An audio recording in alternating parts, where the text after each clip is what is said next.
दिनेश खारी जी, राजकुमार जी, दोनों का महाराज जी एक जैसा प्रश्न है। महाराज जी, आप कह रहे हैं कि कभी कभी मेरा मन नाम जप करते समय इधर उधर भटकता है और कभी कभी मुझे नाम जप करते हुए नींद आने लगती है, तो महाराज जी ऐसे में क्या करूं? दोनों बातों में सावधानी रखनी है। जब हमारा मन नाम को छोड़ करके जहाँ जाए वहाँ वहाँ से हटाकर नाम में लगाना है। ये सबका प्रश्न है, लगभग ये सबका प्रश्न है कि मेरा मन जब भजन में हम बैठते हैं तो भागता है। ये अर्जुन जी से लेकर बड़े बड़े साधकों का प्रश्न है। तो जहाँ जहाँ मन संसार में जाए वहाँ वहाँ से हटा करके हम नाम में लगाएं, या जहाँ जहाँ संसार में जाए वहाँ वहाँ हम भगवान को देखने की चेष्टा करें। इस वस्तु के रूप में भगवान, इस व्यक्ति के रूप में भगवान, इस स्थान के रूप में भगवान, क्योंकि भगवान के सिवा कोई नहीं है। इससे हमारा मन शांत होने लगेगा। जहाँ जहाँ जाए वहाँ से हटा के नाम में लगाना, या जहाँ जहाँ जाए वहाँ भगवान को देखना। और तीसरी बात, अगर हम कुछ नहीं कर पा रहे हैं तो नाम पर ध्यान दें। तो हमारे मन से सब कूड़ा करकट निकल रहा है, जो गंदी बातें हमारे मन में भरी थी वो सब डिलीट हो रही हैं नाम जप के द्वारा। ऐसी भावना करें तो मन निर्मल होकर, ये 3 साधन बताए, इससे मन आपका एकाग्र होने लगेगा। रही नींद की बात, तो भोजन पर ध्यान दीजिए। भोजन सात्विक होना चाहिए। प्याज, लहसुन, मांस, मदिरा, अभक्ष भोजन, ये सब अगर त्याग कर दोगे तो शतोगुणी भोजन और 6 घंटे की निद्रा। अगर आप जो नींद ले रहे हैं वो 6 घंटे तो होना चाहिए। स्वस्थ शरीर के लिए 6 घंटे आवश्यक है।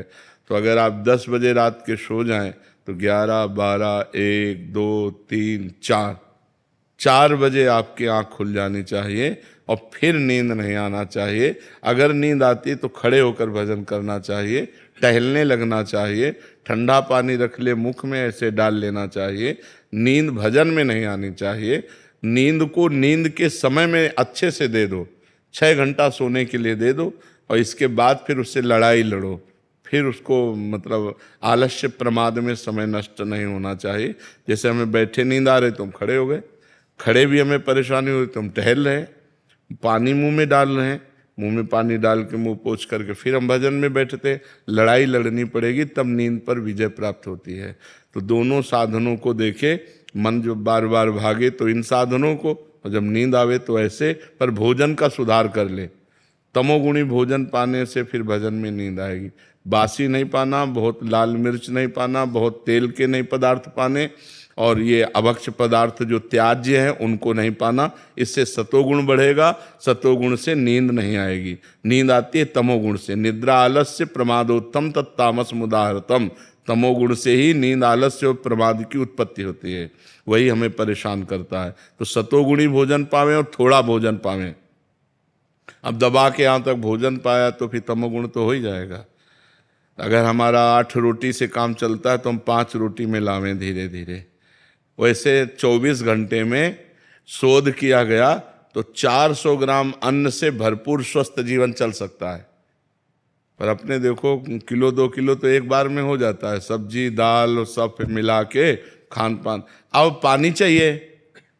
जैसे हम 1 किलो अन्न पाए तो हमें 2 किलो पानी चाहिए, उसमें डबल पानी तो हमें चाहिए ना। और फिर वायु के लिए जगह चाहिए। पेट में थे, अब पेट में दबा के अन्न ही भर लिया, फिर पानी तो ऊपर सांस फूल रही है और भजन में मन नहीं लगेगा, प्रमाद स्थिति। अल्पाहार, थोड़ा भोजन पाए, अच्छे से जल जितनी आवश्यकता है 3-4 लीटर 24 घंटे में तो जल चाहिए ही, और वायु के लिए जगह खाली रहनी चाहिए। तो साधक साधना कर सकता है। नहीं तो अब होड़ लगाकर भोजन पाने वाले हैं कि हम तो फिर भजन नहीं होगा। जिसका भोजन नीरस उसका भजन सरस, और जिसका भोजन सरस उसका भजन नीरस। पक्की बात समझ लो। भोजन में बेस्वाद पाना चाहिए, दाल रोटी सब्जी उसमें कोई स्वाद, लेकिन स्वाद नाम में लेना चाहिए। राधा राधा राधा, तब स्वाद आएगा। अब अभी तो भोजन और भोग यही 2 पिंड नहीं छोड़ रहे, रसेंद्री और जनेंद्री के भोग यही पिंड नहीं छोड़ रहे। तो खूब नाम बढ़ाओ आगे, धीरे धीरे ठीक हो जाएगा। श्री हरिवंश महाराज जी, आपके चरणों में कोटि कोटि प्रणाम। महाराज जी, आपकी कृपा से आपके बताए हुए मार्ग पर चलने की कोशिश कर रहा हूँ, लेकिन महाराज जी कोई भी संकल्प 15 से 20 दिन से ज्यादा उसका पालन नहीं कर जा पाता उसका कारण है ब्रह्मचर्य की हीनता। आगे वही लिखा कि मतलब बार बार गिरा देती है ये काम वासना। तो महाराज जी जीवन मतलब मेन पॉइंट जो है वो ब्रह्मचर्य खंडन है। अगर थोड़ा ब्रह्मचर्य पर ध्यान दे दीजिए तो दिनचर्या ठीक हो जाएगी। ब्रह्मचर्यहीन पुरुष की कभी एक दिनचर्या नहीं चल सकती, ये पक्का नियम है। और ब्रह्मचारी की दिनचर्या में कभी फर्क नहीं पड़ सकता। इसलिए कोशिश करो नाम जप करते हुए पवित्र आहार, अल्पाहार लेते हुए, कुसंग का त्याग करते हुए, मोबाइल से या व्यक्ति से कुसंग न होने पावे, शास्त्र विरुद्ध संग न होने पावे, और अपने हाथ से कोई ऐसे आचरण न करे, तो फिर ब्रह्मचर्य का पोषण जरूरी है। परमार्थ में चलने के लिए ब्रह्मचर्य अति आवश्यक है। यदि चाहे वो गृहस्थ ही क्यों ना हो, तो गृहस्थ का मतलब थोड़ी कि रोज पे विचार करो, नहीं, एक उसमें भी मर्यादा है। शास्त्र में वर्णन है कि मासिक धर्म के होने के 1 सप्ताह बाद पवित्र होने पर संतानोत्पत्ति के लिए गृहस्थ धर्म में लिखा हुआ है 1 महीने में एक बार संतानोत्पत्ति के लिए मासिक धर्म के 1 सप्ताह बाद बकाया ब्रह्मचर्य रहे। तो गृहस्थ में भी ब्रह्मचर्य की आवश्यकता है। ऐसा थोड़ी कि मनमानी आचरण तो फिर नष्ट हो जाएगा, क्योंकि जीवनी शक्ति है ब्रह्मचर्य, वो जब तक ठीक नहीं रहेगी तब तक ठीक नहीं रहेगा। तो ब्रह्मचर्य पर सुधार करो। क्यों भाई? हाँ, मतलब कोशिश पूरी करते हैं महाराज जी, लेकिन 10 दिन एकदम अच्छे से रहेंगे। हाँ। फिर कभी कभी ऐसा हो जाता है कि एक बार गलती हो जाती है तो पूरा चीज हाँ, हो जाता है, वो मन खिन्न हो जाएगा, मन हार जाएगा, फिर उत्साह नहीं रह जाता।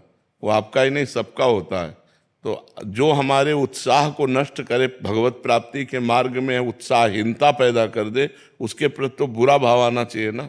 धिक्कार है हमारे जीवन को, जो मैं ऐसे गिर जाता हूँ, अब नहीं गिरूंगा, फिर चलो, फिर अगर गिर जाओ तो फिर अंदर से क्लेशित हो, फिर तो एक दिन आप ऐसा आएगा क्रॉस कर जाओगे।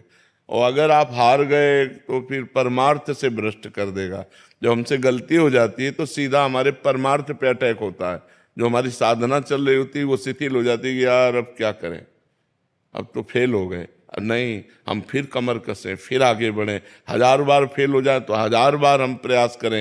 ये मनुष्य जीवन को हम व्यर्थ नहीं जाने देंगे, हम इसे भगवान की प्राप्ति करा के ही रहेंगे। समझ रहे हो ना? हारो मत। जब आपका साधन आगे बढ़ जाएगा तो ये सब प्रपंच छूट जाएगा। अभी साधन ही लड़खड़ा रहा है, बार बार साधन टूट रहा है। 10-5 वर्ष एक रस साधन चल जाए, वही सिद्ध हो जाएगा। तो आप थोड़ी मेहनत करो, थोड़ी हिम्मत करो, थोड़ी लड़ाई लड़ो मन से, तभी आप जीत पाओगे। और नाम जप करते रहो। नाम जप करते हो?